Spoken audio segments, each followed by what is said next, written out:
Assalamualaikum warahmatullahi wabarakatuh. Halo sahabat edukasi, kembali lagi di podcast Cakrawala Pendidikan, ruangan bincang santai seputar dunia pendidikan dan masa depan generasi muda. Saya Robiatul Humairah yang akan Assalamualaikum Mbak, apa kabar? Waalaikumsalam, alhamdulillah sehat.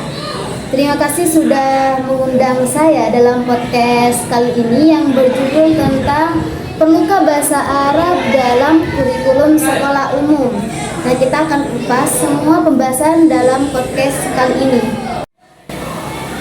Baik teman-teman, di sini kita akan membahas sebuah pertanyaan atau sebuah topik yang sangat mungkin kita dengar. Ini tentang Pemuka Bahasa Arab itu dimasukkan ke dalam kurikulum sekolah umum. Menurut saya topik ini bukan hanya soal bahasa, tapi juga menyentuh pendidikan agama, peluang karir, bahkan peran Indonesia di dunia global. Yuk kita bahas bersama-sama. Mulai dari hal yang paling mendasar, yang mana seperti yang kita tahu, bahasa Arab adalah bahasa asli Al-Quran dan hadis. Jadi kalau kita ingin benar-benar memahami ajaran Islam secara mendalam, bukan hanya lewat terjemahan, belajar bahasa Arab itu sangat penting.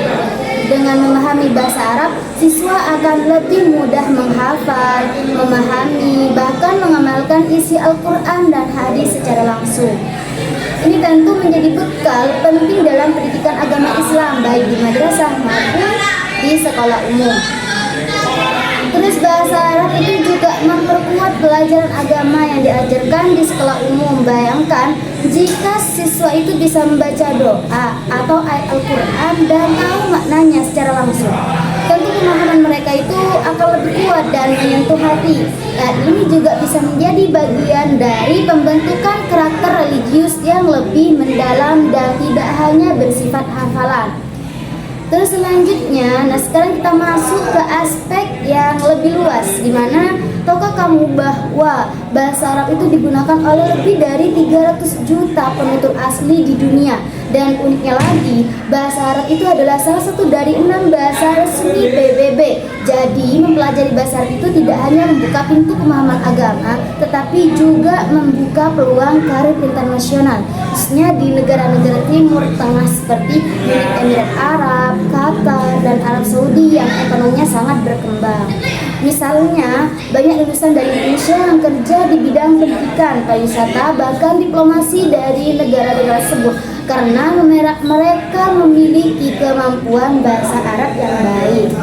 Terus belajar bahasa Arab itu di sekolah umum juga bisa membantu siswa mengembangkan keterampilan komunikasi, mulai dari menyimak, berbicara, membaca, sampai menulis. Kurikulum modern bahasa Arab sekarang ini tidak lagi terpaku hanya pada nahwu dan sorof, tapi juga mengajak siswa aktif berdiskusi, bermain peran, presentasi, dan juga menggunakan bahasa Arab dalam situasi sehari-hari. Dan sebenarnya lagi nih, sekarang sudah banyak aplikasi, podcast, bahkan video belajar bahasa Arab yang interaktif. Ini sangat cocok dengan gaya belajar generasi digital saat ini.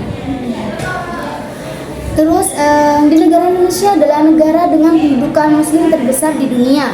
Dengan memasukkan bahasa Arab ke dalam kurikulum umum, itu kita tidak hanya membekali siswa dengan pengetahuan agama, tapi juga memberi mereka akses ke khazanah ilmu pengetahuan klasik Islam seperti filsafat, kedokteran, hingga sastra yang ditulis dalam bahasa Arab.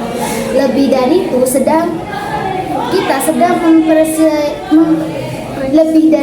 itu, kita sedang mempersiapkan generasi muda yang mampu menjalin komunikasi lintas budaya dan siap bersaing di panggung global.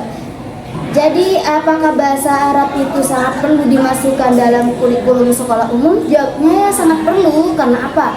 Karena bahasa Arab itu bukan hanya bahasa ibadah, tapi juga bahasa ilmu, budaya, dan masa depan.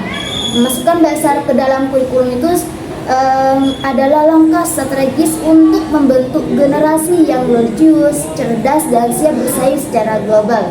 Mbak, karena sudah memaparkan sekilas tentang topik kita pada podcast kali ini.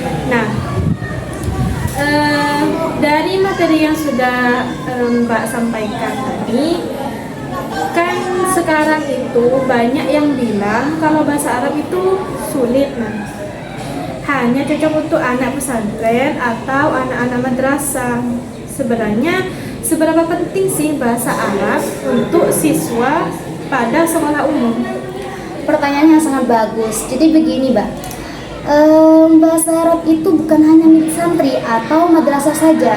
Bahasa Arab itu adalah bahasa Al-Quran yang tentu sangat penting bagi umat Islam, termasuk siswa sekolah umum. Selain itu, bahasa Arab juga merupakan salah satu bahasa internasional dan digunakan lebih dari 300 juta penutur di dunia dan menjadi bahasa resmi di PBB. Jadi, manfaatnya itu tidak hanya untuk ibadah, tapi juga bisa jadi peluang besar secara akademik dan profesional, gitu. Oh iya, menarik sih. Tapi, apakah tidak berat untuk siswa umum yang mungkin belum punya dasar bahasa Arabnya itu sama sekali? Lah, itu tantangannya, Mbak. Kita itu tidak bisa lagi mengajarkan bahasa Arab dengan metode yang lama yang hanya hafalan fiil dan tabel nahwu.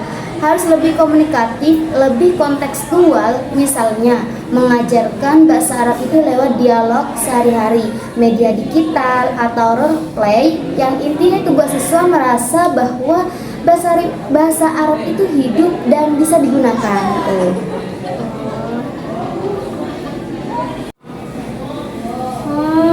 Iya, soalnya saya dulu itu waktu SMA itu belajar bahasa Arabnya itu cuma tabel-tabel doang.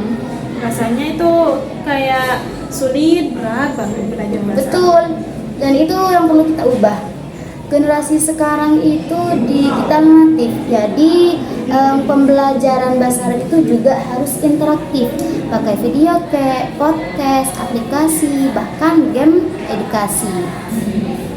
Kalau bicara masa depan, Mbak, apakah penguasaan bahasa Arab itu bisa menjadi bekal untuk karir kita nanti? Oh iya, itu sangat bisa. Negara-negara Arab itu terutama di Timur Tengah adalah minat dagang penting Indonesia, mitra dagang penting Indonesia. Banyak juga beasiswa itu kuliah di Arab, peluang kerja di sektor pariwisata halal, pendidikan, diplomasi, dan semua itu membutuhkan keterampilan bahasa Arab. Jadi ini bukan hanya tentang agama, tapi juga investasi untuk masa depan siswa. Berarti belajar bahasa Arab itu juga sangat penting ya bagi semua hal. Betul sekali, jendela ke nilai-nilai budaya ilmu dan peluang global. Jadi jangan hiraukan lagi bahwa bahasa Arab itu penting bahkan di sekolah umum atau di sekolah swasta gitu. Berarti tidak ada bedanya ya? Iya, tidak ada bedanya. Pesantren dan madrasah. Kalau boleh tahu, Mbak, satu pesan untuk para orang tua atau pengambil kebijakan yang masih ragu memasukkan anak-anaknya memasukkan bahasa Arab itu memasukkan bahasa Arab dalam kurikulum sekolah umum. Ya. Pesan saya itu mari kita ubah pola pikir bahasa Arab bukan beban tapi bekal. Dengan mengajarkan bahasa Arab, kita memberi akses kepada anak-anak untuk memahami agamanya dengan lebih mendalam dan membuka masa depan mereka di tingkat global. Ini adalah langkah strategis untuk membentuk generasi yang religius, intelektual, dan siap bersaing di dunia internasional.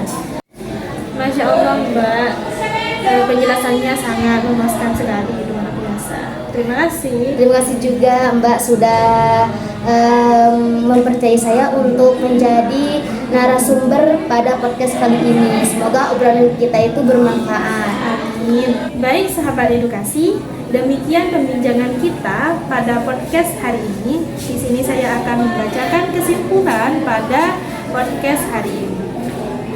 Yang mana kesimpulannya itu bahasa Arab memiliki peran yang strategis dan relevan dalam dunia pendidikan, baik pada ranah keagamaan, budaya, maupun pengembangan kompetensi global.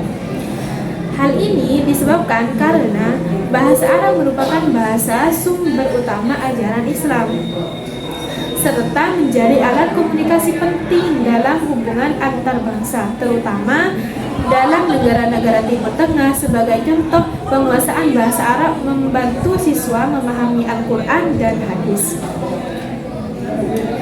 secara langsung tanpa bergantung pada terjemahan. Selain itu, bahasa Arab merupakan salah satu dari 6 bahasa resmi PBB yang memperkuat posisinya dalam kerjasama internasional.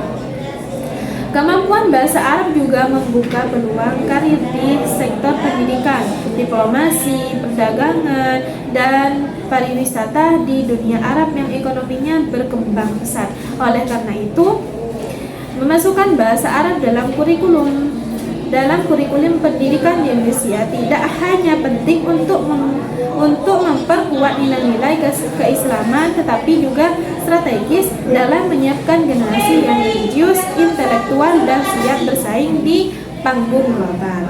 Nah, semoga podcast ini memberikan wawasan baru dan membuka cakrawala kita tentang pentingnya bahasa Arab bukan hanya dalam agama, tetapi juga penting dalam konteks global.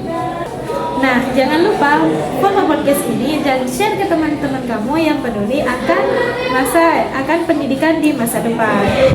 Saya Robiatul Humaira, pamit undur diri. Wassalamualaikum warahmatullahi wabarakatuh.